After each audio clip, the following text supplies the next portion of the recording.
बिस्मिल्लाहिर्रहमानिर्रहीम। अब जब भी हमने कोई दावा दायर करना है, कोई दरख्वास्त देनी है, ज़मानत के लिए जाना है या अदालत में किसी भी हवाले से आपने काम जाना है, वहाँ पर बयान कलमबद्ध करवाना है, तो जनाबे वाला आपने बायोमेट्रिक करवा कर जाना है। बायोमेट्रिक क्या है कि नादरा ई सहूलत से या नादरा की तरफ से आपके थम्स, आपके अंगूठों को वेरीफाई करना, वो बंदा बायोमेट्रिक करवा सकता है जिसके पास उसका आईडी कार्ड मौजूद हो। अब इसमें बहुत ज़्यादा मसाइल का शिकार हो चुकी है, आवाम जलीलो ख्वार हो चुकी है इस नए बायोमेट्रिक की पाबंदी की वजह से।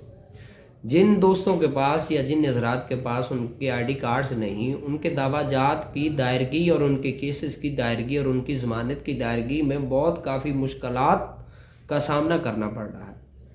अब एक कोई क्वेश्चन का मुझे आंसर चाहिए, जो honourable chief justice of Punjab हैं, उनसे मुझे एक सवाल का जवाब चाहिए कि अगर कोई एक शख्स है, उसके पास उसका आईडी कार्ड नहीं है, उसके वालिदैन नहीं है, उसका गार्डियन नहीं है, तो उसकी तो बायोमेट्रिक नहीं होगी।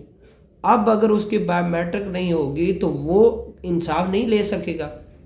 क्या वो इंसाफ नहीं ले सकता? उसको इंसाफ का हक नहीं है।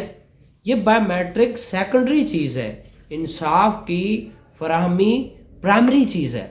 आपने इंसाफ प्रोवाइड करना है और उसमें आप दिन ब दिन हर्डल्स क्रिएट किए चले आ रहे हैं। भाई बायोमेट्रिक का मकसद क्या है कि जो शख्स अदालत में आ रहा है उसको आइडेंटिफाई करना, उसकी शनाख्त करना। तो सबसे पहले तो जिस वकील के पास वो शख्स आता है वो वकील उसको शनाख्त करता है, ठीक है। उसके बाद वो वकील साहब जो है वो अपने साइल को अदालत में लेके जाते हैं, तो अदालत उस बंदे को शनाख्त करती है। अब इस दोनों की शनाख्त को आपने जो है वो जिमें तुसी कहने को खुडे लान ला दिता और सिर्फ नादरा ही सहूलत की बायोमेट्रिक को आप मानेंगे कि ये बंदा ही कन्फर्म है। भैया आप ऐसा कोई मैकेनिज्म लेके आए कि जो भी बंदा अदालत में आना चाहता है वो थ्रू कौंसल आए, थ्रू लॉयर आए, और जो उसका वकील हो वो उसकी आइडेंटिफिकेशन करे और उसके बाद अदालत जो है वो उस चीज़ को कन्फर्म करे। इससे साफ ज़ाहिर हो जाएगा कि ये जो बंदा केस दायर कर रहा है ये वही है, ठीक है। अगर कल को वो फेक निकलता है तो कोई ऐसा मैकेनिज्म हो कि आप उस वकील के खिलाफ कार्रवाई कर लें, आप उस जज के खिलाफ कार्रवाई कर लें। सिंपल सी बात है। ये नादरा ई सहूलत या इस तरह के मामला तो बहुत पीछे हैं। अब एक नया नोटिफिकेशन जो है वो आईजी पंजाब की तरफ से भी आ गया जी, 7 दिन के अंदर अंदर थानों के मामला को भी बायोमेट्रिक करवाना चाह रहे हैं। और उस नोटिफिकेशन में लिखा हुआ है कि जिस बंदे की बायोमेट्रिक नहीं होगी वो बंदा ना तो मुलजम की डिग्री में आज ना ही मुलजम उसको रखा जाएगा, ना ही कंप्लेनर रखा जाएगा, ना ही उसको गवाह रखा जाएगा। भाई ये कैसे हो सकता है? अगर एक वकूवा होता है, उस वकूवे को देखने वाले 2 अफराद हैं और दोनों के पास उनके आईडी कार्ड है ही नहीं, बने ही नहीं, उनकी बायोमेट्रिक नहीं होगी। अगर उनकी बायोमेट्रिक नहीं होगी तो वो चश्मदीद गवाह हैं, उनसे आप हाथ धो बैठेंगे। और अगर एक मुलजम है, उसने एक बंदे को कत्ल कर दिया और उस बंदे का आईडी कार्ड नहीं है, उसकी बायोमेट्रिक नहीं है, तो अगर उसकी बायोमेट्रिक नहीं तो क्या उसके खिलाफ कार्रवाई नहीं की जा सकती? ये कैसा इंसाफ है यार? अजीब अजीब पता नहीं क्या जहनीत लेके बैठे हैं मेरे दोस्त। मेरी उनसे रिक्वेस्ट है, मेरी तमाम पंजाब बार्स के जो ओहदेदारान उनसे रिक्वेस्ट है, पाकिस्तान बार्स के ओहदेदारान से रिक्वेस्ट है मेरी कि आप खुदारा इस हवाले से यकजा होकर एक प्लेटफॉर्म आकर एक सख्त पैगाम दें कि ये बायोमेट्रिक इंसाफ के तकाज़ों पर पूरा नहीं उतर रही। बायोमेट्रिक बिल्कुल गैर कानूनी है, गैर आईनी है।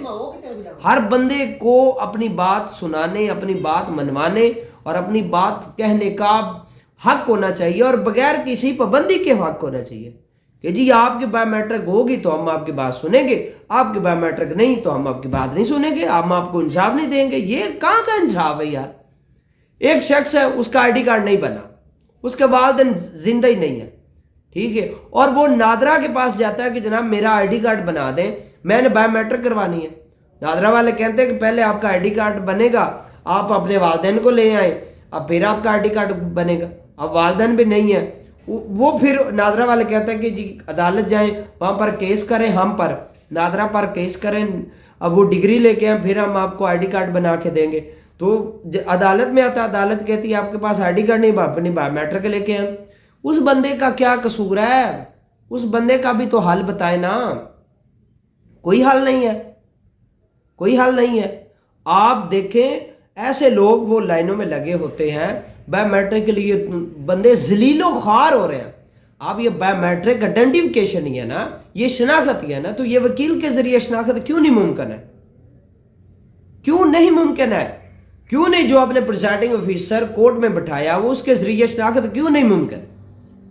کیوں نہیں وہ کہہ سکتا کہ ہاں جی یہ وہی بندہ ہے؟ اس کی تصویر بنا لیں، اس کے تھم لگا لیں، اس کا جو وکیل ہے وہ آئیڈینٹیفائی کر دے۔ اس سے بڑی آئیڈینٹیفیکیشن اور کیا ہے؟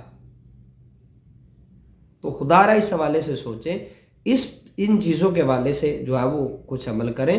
اور اگر یہ تھانے والے معاملات ہو گئے بایو میٹرک والے، تو پھر تو عجیب ہی یار نظام چل جائے گا۔ جس بندے کے بایو میٹرک نہیں ہے وہ جو مرضی کرتا پھر ہے، وہ نہ مدعی بن سکتا ہے، نہ گواہ بن سکتا ہے، نہ ملزم بن سکتا ہے۔